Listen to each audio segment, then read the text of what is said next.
ಸ್ವಲ್ಪ ಜನ ಈ ಲೋನ್ ಏಜೆನ್ಸ್ ಇದ್ದಂಗೆ ತುಂಬಾ ಸ್ಮೂತ್ ಆಗಿ ನಿಮ್ನ ಫ್ರೆಂಡ್ಶಿಪ್ ಅನ್ನೋ ಹೆಸರಲ್ಲಿ ಅಪ್ರೋಚ್ ಮಾಡಿ ನಂಬಿಸ್ಬಿಡ್ತಾರೆ. ಬೇಸಿಕ್ಲಿ ಯಾಮಾರಿಸ್ತಾರೆ. ಓಕೆ ಇವಾಗ ಇನ್ಸ್ಟಾಗ್ರಾಮ್ ಅಲ್ಲಿ ಫಸ್ಟ್ ನನ್ನ ಒಬ್ರು ಫಾಲೋ ಮಾಡಿದ್ರು, ಆಮೇಲೆ ನಾನು ಅವ್ರನ್ನ ಫಾಲೋ ಮಾಡಿದೆ. And suddenly they disappear faster than my salary bro.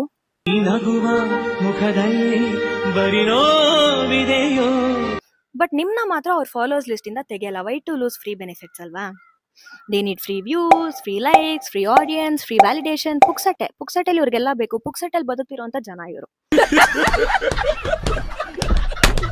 ಇಷ್ಟ ದಿನ ನಾನು ನನ್ಗೆ ಗೊತ್ತಿಲ್ದಿರ ಚಾರಿಟಿ ವರ್ಕ್ ಮಾಡ್ತಾ ಇದ್ದೆ. ಇವ್ರನ್ನೆಲ್ಲ EMI ಪೇಮೆಂಟ್ಸ್ ತರ ಇಟ್ಕೊಂಡಿದ್ದೆ ಫಾರ್ ಎವರ್ ಫ್ರೆಂಡ್ಶಿಪ್ ಅನ್ನೋ ಹೆಸರಲ್ಲಿ.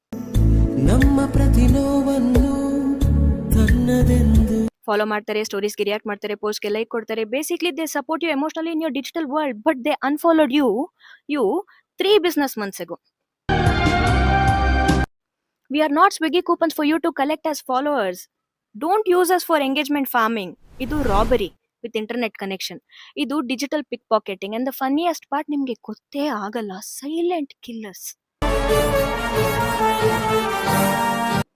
ಬಿಕಾಸ್ ಬೆಳಿಗ್ಗೆ ಎದ್ಮೇಲೆ ಎಷ್ಟು ಜನ ನಿಮ್ಮ ಫಾಲೋವರ್ಸ್ ಲಿಸ್ಟ್ನ ಅಟೆಂಡೆನ್ಸ್ ತರ ಚೆಕ್ ಮಾಡ್ತೀರಾ? How to get permanent audience with temporary efforts ಅನ್ನೋದನ್ನ ಇವ್ರನ್ನ ನೋಡಿ ಕಲಿಬೇಕು ನಾವು. ಫಸ್ಟ್ ಇಂಥ ಜನ ಇರ್ತಾರಲ್ಲ ಇವ್ರ ಮೇಲೆ Instagram follower hit and run case ಹಾಕ್ಬೇಕು.